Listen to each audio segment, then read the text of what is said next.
The OHP Uncut Podcast with Kannon. What's good? It's Kannon from Open House Party. I host the national radio show that airs every weekend across North America. And here on the podcast and the YouTube channel, the uncut, unedited versions of the interviews that we air.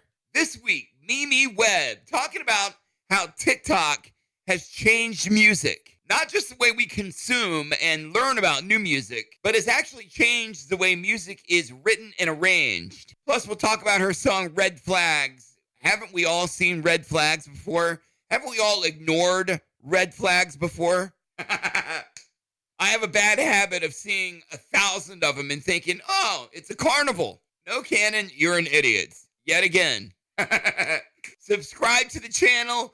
That's how you can win a virtual meet and greet with your favorite artist. We pick new subscribers, and then we let you get face-to-face, one-on-one with your favorite artist on Zoom. Just click subscribe. It's Open House Party, OHP Uncut, and Webb. The OHP Uncut Podcast with Kannon.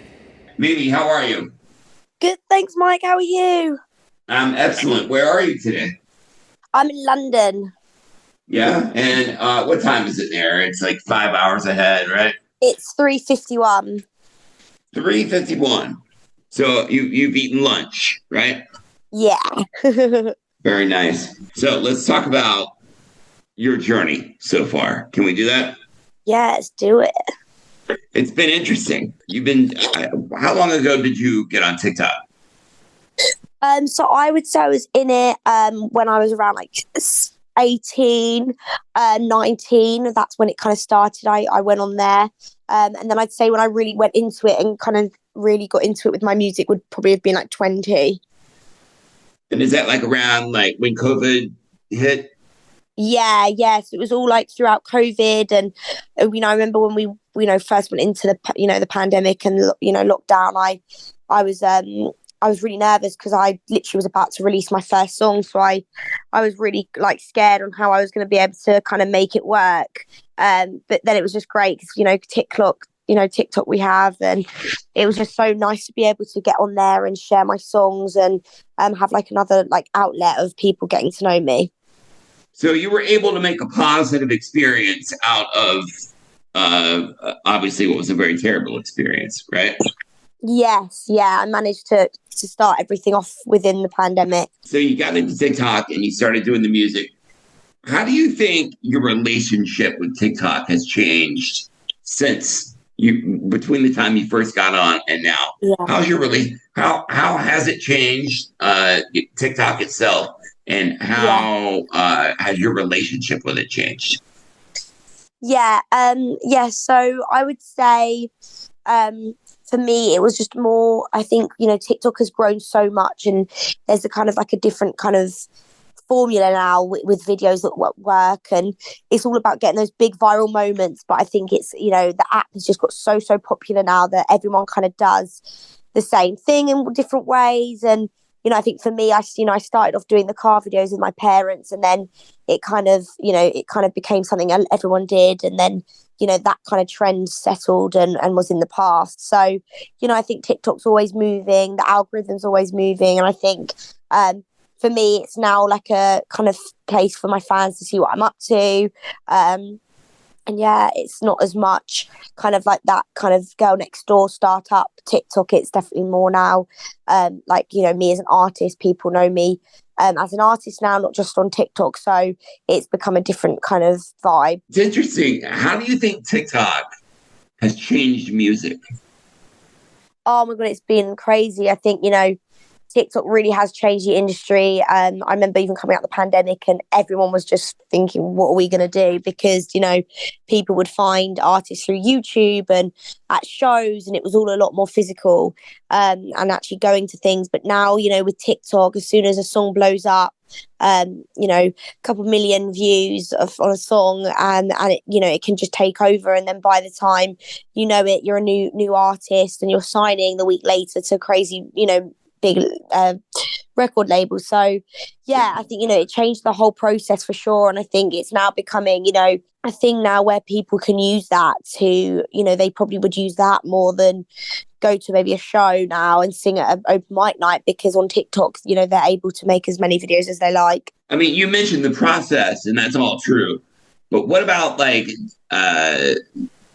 music itself? Like, how has TikTok changed songs and the way that they're written and the way they're produced? And even I think songs have become way shorter since TikTok has come around. You agree with that?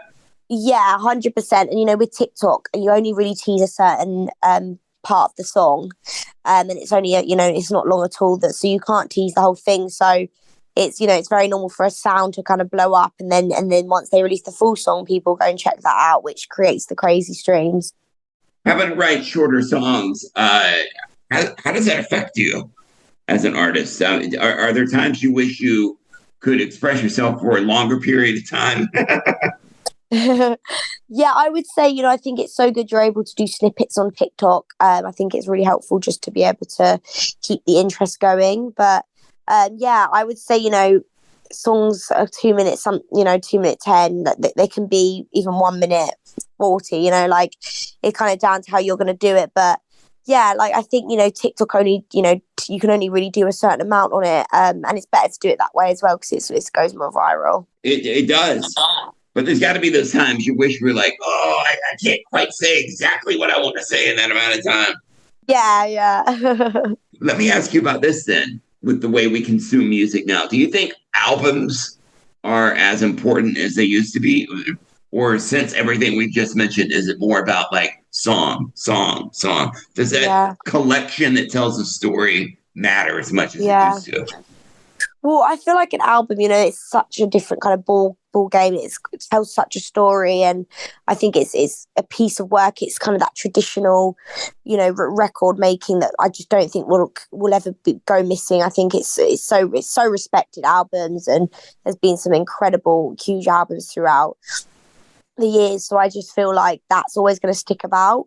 But I would also say, with the TikTok, for example, it really is, a song can go viral and then you can release another song a few months later and nothing really happens. It can be so hard with TikTok because sometimes things don't stick. So I think with an album, once you know that you can get and sell a really good album, then you feel like you're in the right place. But, for sure, it's very much song by song right now.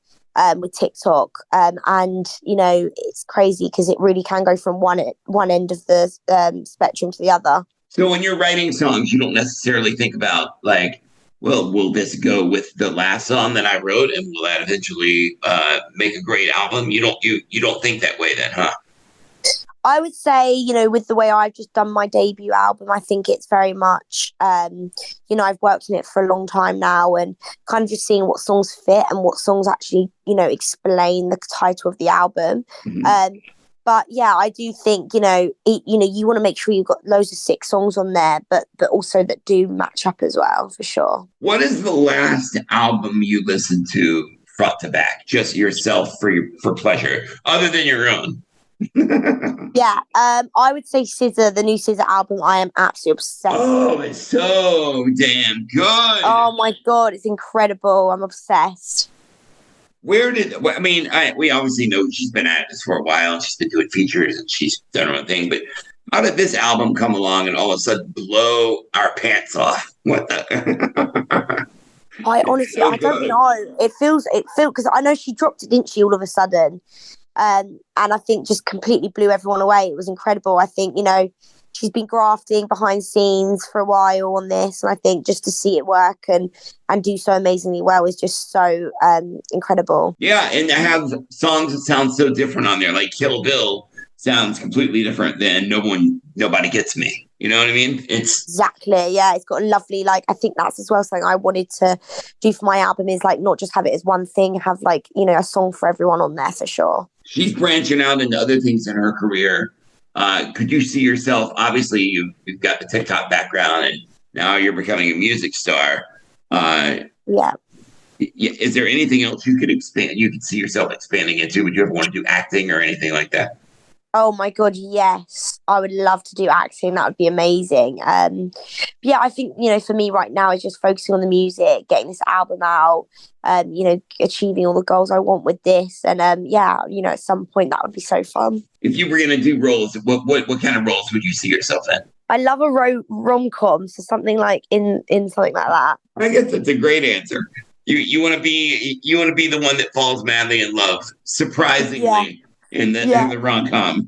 Exactly. You mentioned the album. What stage are we at now? So I've just signed today, finished all the CD signings, so we're all ready to go. It's getting packed, delivered, shipped, and we're not too far from March 3rd, so I'm really excited. How hard was it? How many songs did you have to choose from, like that you had on the shelf, and you go, oh, I really hate to leave this one behind, but maybe next time. Yeah, I think we nailed it down to like 30 songs that felt right for it. But it was hard because then I was also still writing at the time when we were deciding, and more and more songs were coming out. But it felt right to kind of do it how we've done it. You mentioned 30 songs. How long does it take you to write a song generally? It takes probably a day or a few hours. It depends on the flow of the room, for sure. Tell me about Red Flags then. And so Red Flags is all about kind of knowing something's not right for you, knowing that there's like a really like weird butterfly, like nervous feeling you have towards someone, and kind of seeing how they're treating you, seeing that it's just not right, and that it's not right, but you just keep going and running through the red flags, and any sign of anything good, you just jump on and you just completely ignore, what the bad. So it's that whole kind of storyline, and I think it's something people can really relate to, because I feel like we all go through that. Why do you think people do that, by the way? Why do we ignore the red flags? I would say excitement, maybe. I think it depends. Like when you're in love, it's so hard to be able to walk away. Yeah, walking away sucks. And I've been in completely toxic relationships where I knew I should have walked away and still didn't for some reason. I know. I think it's we want what we can't have. That's absolutely very, very true.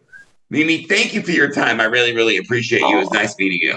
Oh, Mike, you're the best. Thank you so much, legend. I hope you have a fab day. We're going to play your song now.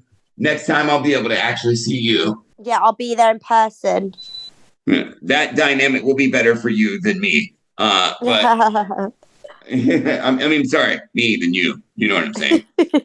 I'd rather look at you than you look at me. All right. I'm a little slow today. Mimi, thank you for your time. I really, really enjoyed meeting you. Mike, thanks so much. I'll see you soon. Thanks, legend. The OHP Uncut Podcast with Kannon.